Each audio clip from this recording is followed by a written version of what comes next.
95 тысяч военнослужащих, более 7 тысяч единиц самой современной техники, 20 кораблей и 170 самолетов и вертолетов. На суше, на море и в воздухе. Вспышки орудий, рев двигателей и гром разрывов. Земля содрогалась в течение недели. Российская армия показывает себя в деле. Все это самое масштабное и впечатляющее учение года. Центр 2015.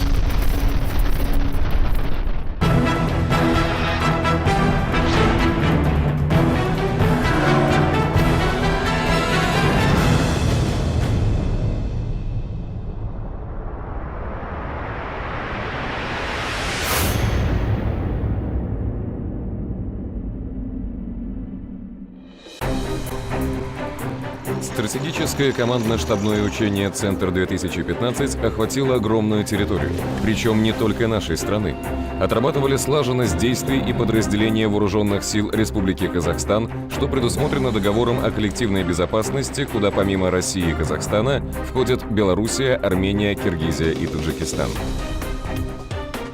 Любые учения являются серьезной проверкой вооружения, техники, систем управления вооруженными силами. Но мне сегодня хотелось бы отметить, что учение – это прежде всего серьезная проверка людей, их профессионализма, их способности решать поставленные учебно-боевые задачи в сложных условиях. Учебно-боевые задачи одновременно выполнялись на 8 полигонах Центрального, Южного военных округов и акватории Каспийского моря. Основные события разворачивались в Саратовской, Оренбургской, Челябинской, Астраханской областях и Алтайском крае. Учению предшествовала не менее масштабная перегруппировка войск. Поднятые по тревоге в ходе внезапной проверки соединения и воинские части Центрального военного округа совершили марши комбинированным способом на сотни и даже тысячи километров.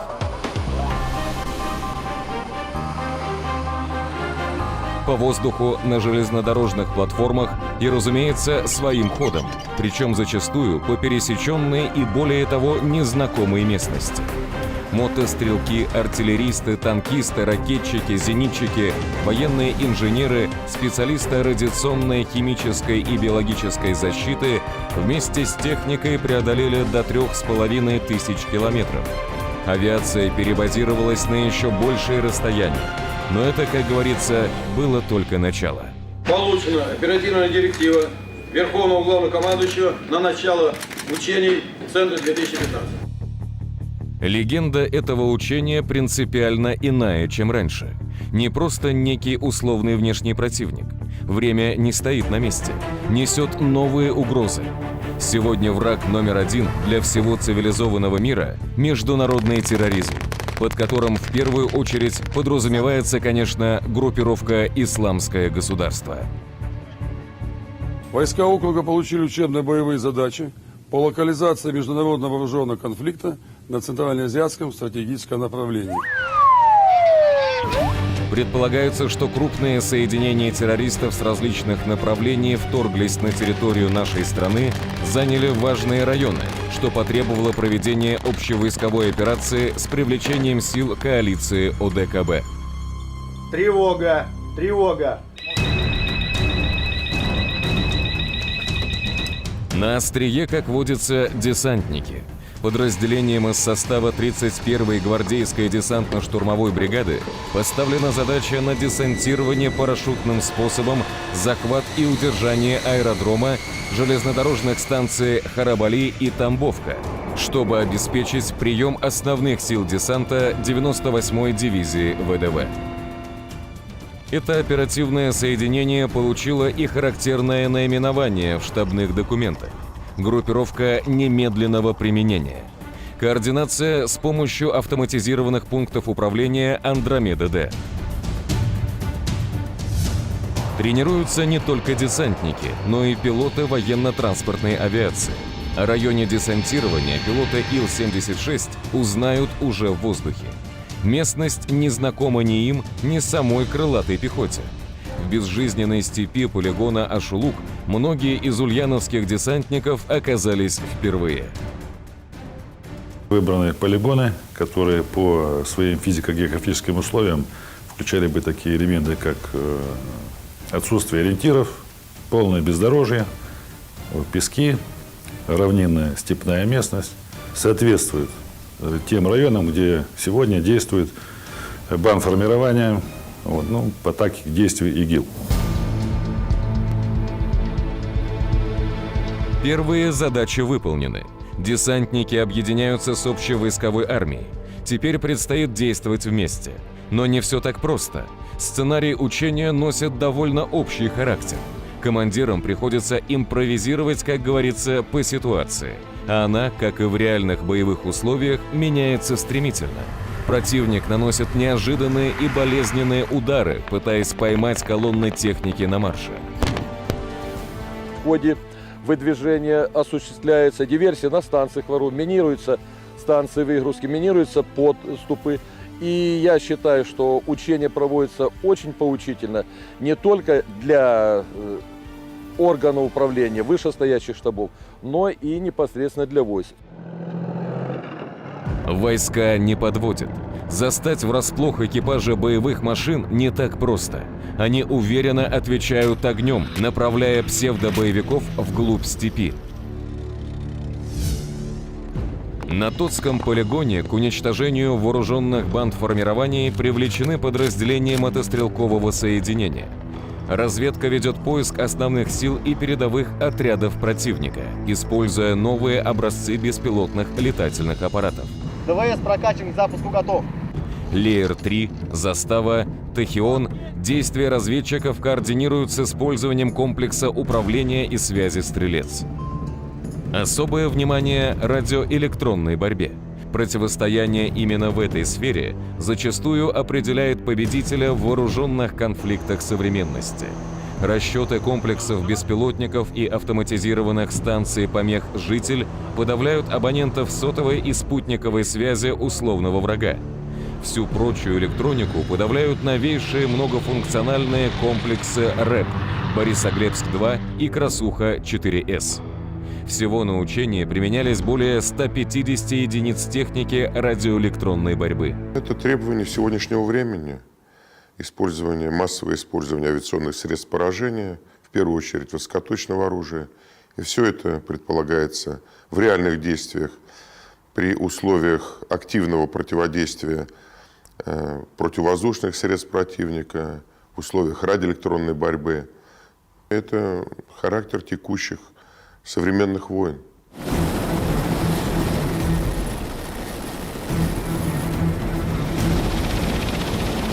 Разведка и обеспечение десантирования. Вертолеты армейской авиации не только помогают обновить разведданные, но и забрасывают в тыл противника группы спецназа. Их задача – до подхода основных сил блокировать бандгруппы и перекрыть пути отхода. Базы террористов атакуют мобильные тактические формирования, усиленные танковыми подразделениями при поддержке ствольной и реактивной артиллерии. Используя данные воздушной разведки, по районам сосредоточения боевиков удары наносят система залпового огня «Град», «Смерч», «Ураган».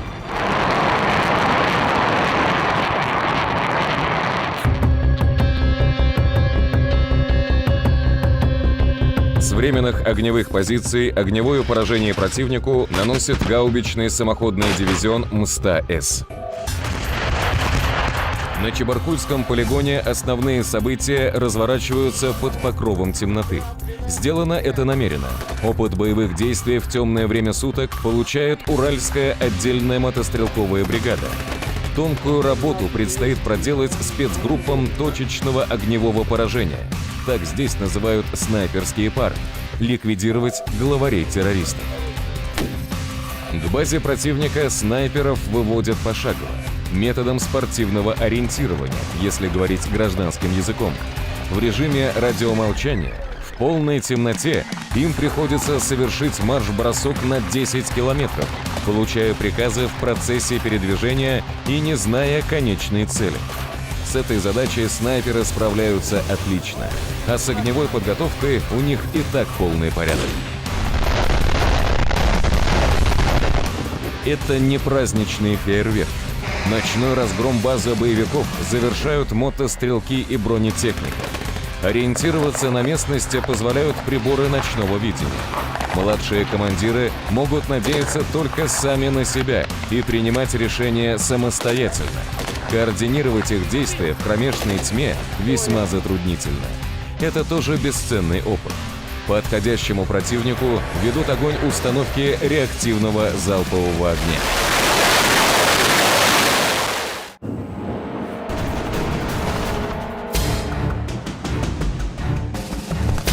Учение не закончено. Новый день приносит новые заботы. Одна из разведывательных групп вынуждена вступила в бой с превосходящими силами боевиков, поскольку те предприняли попытки занять сразу несколько населенных пунктов. На усиление разведчикам бросают сразу 3 бронеколонны – мотострелковую, танковую и артиллерийскую. Впереди несколько десятков километров. Цистерны с топливом идут следом. Заправка в полевых условиях – это тоже часть учения. Каждая остановка – дополнительная опасность. Для бандитов – подходящий момент, чтобы совершить диверсионную вылазку.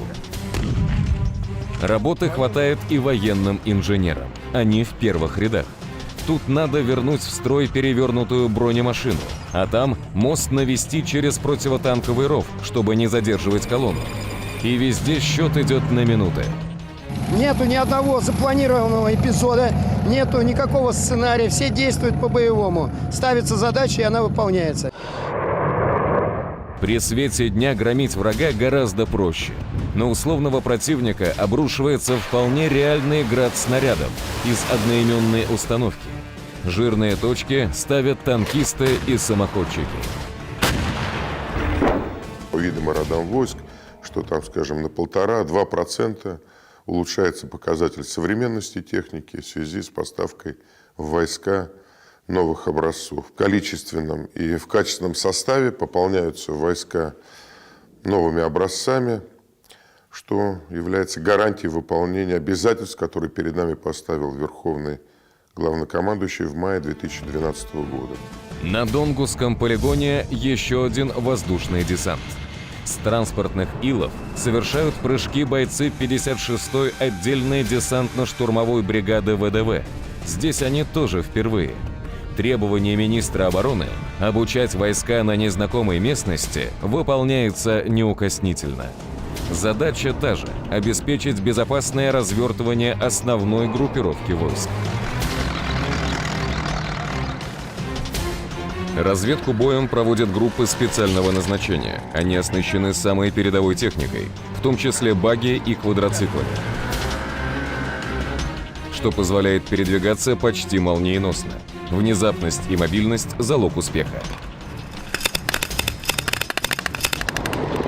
Десантники не одни, их поддерживают с воздуха. И такой поддержки у них еще не было. Сразу 50 вертолетов наносят удар по позициям террористов. Часть из них высаживает десант из 300 человек. Целый рой винтокрылых машин – Ми-24, Ми-35, военно-транспортные Ми-8 и транспортно-штурмовые Ми-8 АМТШ «Терминатор», названные так за серьезную огневую мощь и способность выполнять боевые задачи даже ночью. Авиации на учениях «Центр-2015» отводилась особая роль. Не только вертолеты, транспортники, истребители, штурмовики, фронтовые и стратегические бомбардировщики. В данных учениях участвуют практически все типы самолетов воздушно-космических сил, порядка 170 самолетов и вертолетов. Количество самолетов-вылетов исчислялось сотнями. Десантирование, перехваты целей, воздушные дуэли, нанесение ракетных ударов, бомбометание и сопровождение гражданских лайнеров. Отрабатывались практически все области применения боевой авиации. В небе можно было увидеть практически весь боевой модельный авиаряд. Возможности демонстрировали и новые самолеты Су-34 и Су-35. Пока штурмовики наносили удары по наземным целям, с аэродрома в воздух поднялись стратегические бомбардировщики Ту-160. Сегодня «Белые лебеди» не просто заступили на боевое дежурство, произвели пуск крылатых ракет по мишеням. В ходе учения впервые в новейшей истории отработан вопрос создания и применения мощной ударной авиационной группировки из 150 самолетов штурмовой, бомбардировочной и истребительной авиации. Успешно осуществлено нанесение массированных авиационных ударов по целям в условиях меняющейся мишенной обстановки. Произведена высадка оперативно-тактического воздушного десанта, в которой было задействовано 800 военнослужащих, 20 самолетов Ил-76 и 36 вертолетов. Не менее эффектно выглядел пуск ракет по морским целям. Экипажи кораблей Каспийской флотилии показали, на что они способны. Товарищ командир, первая ракета в воздухе. Из шахты современного комплекса «Калибр-НК» по версии НАТО «Испепелитель» вырывается столб огня. Ракета уходит к цели – вражескому судну. В результате слаженных действий личного состава корабельных боевых расчетов, надежного гарантированного содержания ударных комплексов оружия, цель поражена с первого залпа. Задача Каспийской флотилии – противостоять провокациям и угрозам внутри морского бассейна. В первую очередь пиратам 21 века, жертвами которых могут стать гражданские суда и газонефтедобывающие платформы. Корабли и катера ведут огонь из всех орудий, крупнокалиберных пушек и скорострельных зениток. В учении приняла участие военная полиция, личный состав которой на протяжении всего времени обеспечивал правопорядок и воинскую дисциплину, боролся с учебными диверсионно-разведывательными группами, охранял районы расположения командного пункта управления Центрального военного округа и обеспечивал безопасность дорожного движения на маршрутах движения войск. Вместе с ФСКН военные полицейские задержали и обезвредили условную бандгруппу, предотвратив попытку наладить поставки героина на территорию нашего государства. На южных границах России проблема наркотрафика сегодня особенно актуальна. Это по отслеживанию, задержанию и караванов с наркотиками, с оружием, с деньгами, ну, условного противника. Вот. Потому что это одна из важнейших задач и составляющих вот тех систематических боевых действий, в которые могут столкнуться наши войска. Взаимодействие в ходе учения осуществлялось и с другими силовыми ведомствами – ФСБ, МВД, МЧС, а также проверены на готовность оперативно реагировать на угрозы извне сугубо гражданские структуры, в первую очередь транспортные и медицинские.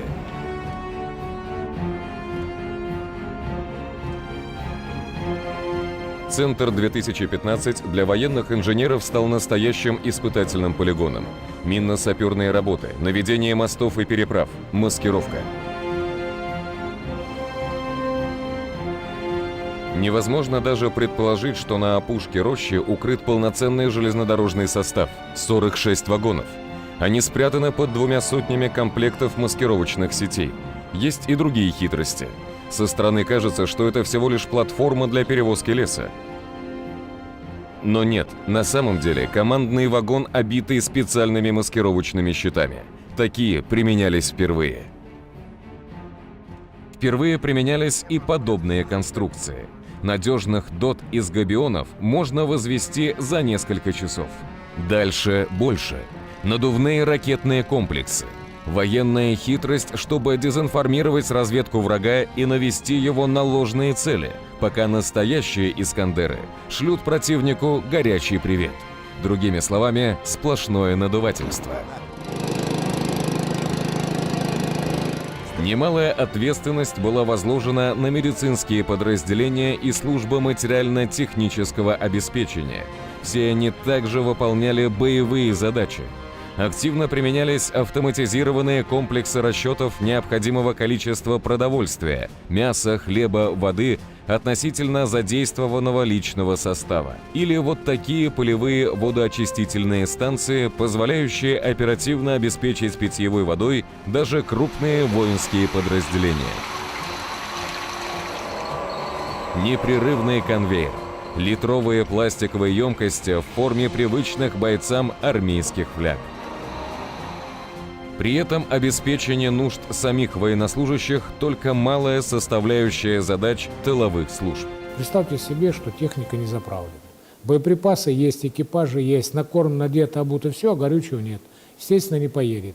Будет все остальное, нет боеприпасов или ракет, значит, задача будет не выполнена. Поэтому это все решается в едином комплексе для того, чтобы это все выполнить. Вот роль и место структуры материально-технического обеспечения.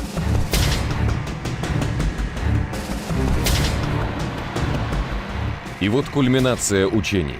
Грозные «Искандеры» отправляют крылатые ракеты за 50 километров в цитадель условных террористов.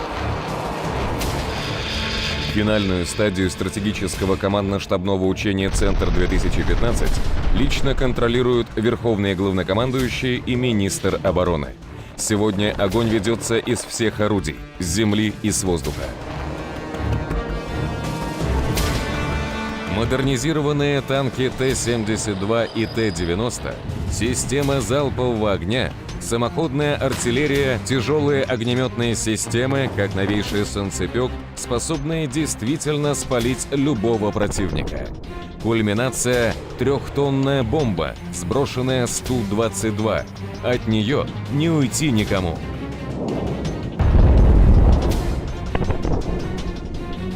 За учением наблюдали представители 30 армий мира. Но Центр-2015 – это не игра стальными мускулами, не демонстрация, просто тренировка по самообороне, причем от совершенно разных угроз.